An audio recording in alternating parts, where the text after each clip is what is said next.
Okay, so I normally don't label a build because I think builds perform wildly different depending on the content that you're doing and what your goals are. But after running Grandmasters for the past 3 days, I think this Prismatic Warlock build might be the best build in all of Destiny 2, and I want to explain why that is. The last time I labeled a build like this was the pre-nerf Strand Titan with Banner of War, Synthoceps, and all that good stuff. Now whether you're in easy activities or in the hardest like Grandmasters here, and whether you're solo or with a group, this build straight up annihilates everything in your path. I go into this Grandmaster Solo and clear these first 3 rooms with champions and mini bosses in 4 minutes and 40 seconds. That's with the travel time to get to the rooms as well. And later in the gameplay, I'll show it with an LFG team in the boss room, so you can see both sides here. And the really crazy thing about this build is that it can get so much better because you can use the base exotic and it will perform amazing, which is the gameplay you're watching. But if your RNG doesn't suck like mine, you could add a god roll exotic class item that would make the build that much better, which I don't have unfortunately.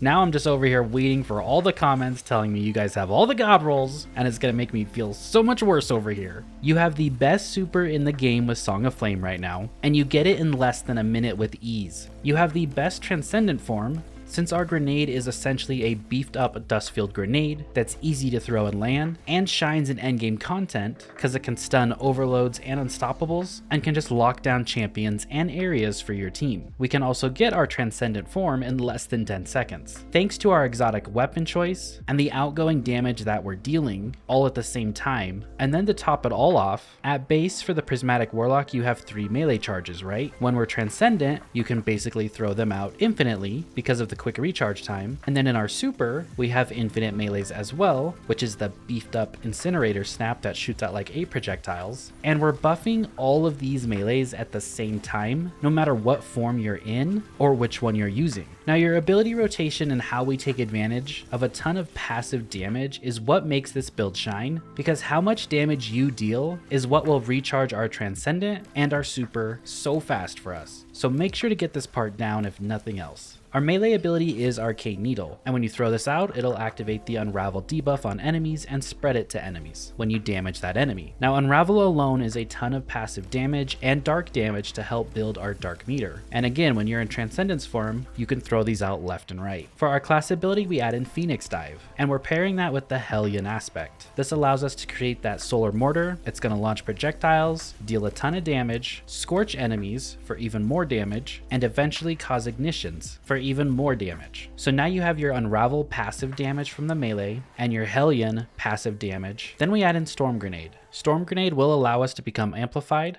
whether it's through our Storm Grenade or an arc weapon. That'll add into damage reduction later on, but we pair that Storm Grenade with Facet of Dominance. Your arc grenades jolt targets. So now when we throw that melee out, do a Phoenix Dive, and throw our grenade, we have unraveled the enemy, jolted the enemy, and you have Hellion going off. And as you can see by the clip on Carl here, you could just sit back and watch him literally die. And to put that into perspective, I believe it takes about 3 Gallahorn rocket launcher shots to even kill Carl here. So you're killing him with just passive damage. That's without shooting your weapon. Any weapon, whether it's your heavy, your primary, none of it. It's not taking into account anything else into the build. You're doing that all on your own. Now our second aspect is Devour. This is so we get full heal on kills, and we get a big chunk of grenade coming back every time we kill something. Now we add in that Transcendence form that you're going to be in so often. The main way we get that Transcendence so quickly is because we are doing all that outgoing damage, dark and light damage, but we also pair that with Facet of Grace. Defeating targets with kinetic weapons grants you bonus Transcendence energy. And then when you're in your super and kill enemies, you also get Transcendence energy. Now with Facet of Grace, our kinetic weapon of choice is Thorn. About a week and a half ago, I put out a Warlock build using Kvostov.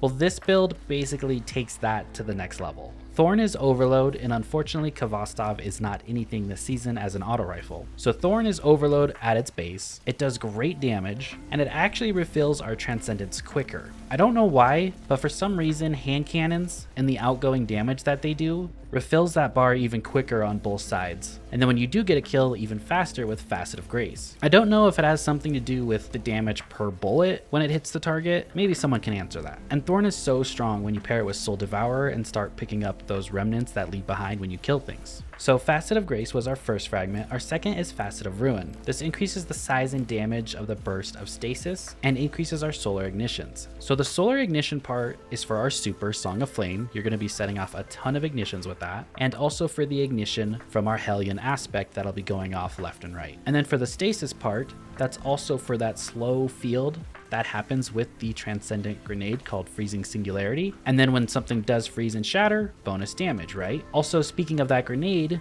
when you pair that with Facet of Dominance, it's also weakening enemies for the 15% debuff on everything. Next, we take Facet of Dawn. Powered melee hits against targets makes you radiant. Now, this is only a 5-second buff, but when you're one-on-one with a champion and I hit them with that melee and they're about to barricade, I can just use my secondary or my heavy and I'll be radiant and be able to pop their barrier. So Facet of Dawn makes you radiant on those powered melees. When you're in Transcendence or in your super, you're basically always radiant because you're always throwing out the melees. And then when we pick up an Orb of Power, we'll become radiant for 10 seconds thanks to Radiant Orbs from the artifact. And then your last fragment is Facet of Protection. Gain bonus damage reduction when you're near enemies, and then while Transcendent, this effect is even increased. And that really helps in that Transcendence form, and then out of it as well, or when you're in your Song of Flame. So from the subclass alone, we're doing a lot. And we pair all of this with Necrotic Grips. Damaging a target with your melee poisons them, dealing increased damage over time, and defeating poison targets spreads this condition. Well, since we basically have infinite melees because we start with 3 at base, then we have infinite in our Transcendence and infinite in our super, all of these are applying this poison for us and just taking out mobs of enemies even in a Grandmaster content. And that's also paired with Thorn and can activate from far away because Thorn is a weapon of sorrow. So any kill that it gets can proc this poison from Necrotic Grips as well, along with Osteostriga, the submachine gun, or something like Necrochasm. So you have a couple options there, but Thorn is Overload this season and plays perfectly into this. And then if you happen to get a God Roll class item, you could have Spirit of Necrotic in the first column, and it's still really good in endgame. It doesn't ramp up in damage like the Necrotic Grips base exotic does, but it still ticks for about 1,000 damage even in a Grandmaster content. So that'll end up killing plenty of enemies around it. And you could even pair that with stuff in the right column, maybe something like Synthoceps. And that would just make your Song of Flame melee hit that much harder. Same thing with your normal melee when you're in your Transcendence form. Or you could even take something like Spirit of Star Eaters. So now you're beefing up your Song of Flame super and dealing that much more damage with it, and you get it so often, and it already does a ton of damage. You could even get Spirit of the Claw and have a 4th melee charge that's at base and in your Transcendence form, and then while you're in Song of Flame, you would actually have 2 melee charges as well. So you could just melee back to back to back in Song of Flame. So a couple options there on your class items if you guys did get lucky and got those. Unfortunately, I did not. So just remember what we went over with damage output and how much damage you're dealing. You're dealing poison damage from Thorn at its base poison ticks. You're dealing the extra poison damage on your melee arcane needle ability from Necrotic Grips. You're dealing unravel damage from that melee ability as well. Then you're adding in your Hellion, doing its damage, its scorch damage, and its ignition damage. Then you're throwing that grenade and jolting everything and adding the jolt damage tick over and over as well. And that's going to cause your Transcendence to come up very, very quickly, especially if you're killing enemies with Thorn. So you still lead the exact same way that we just went over, then you pop Transcendence. So you have everything going on already, then you just add in one of those grenades from Transcendence,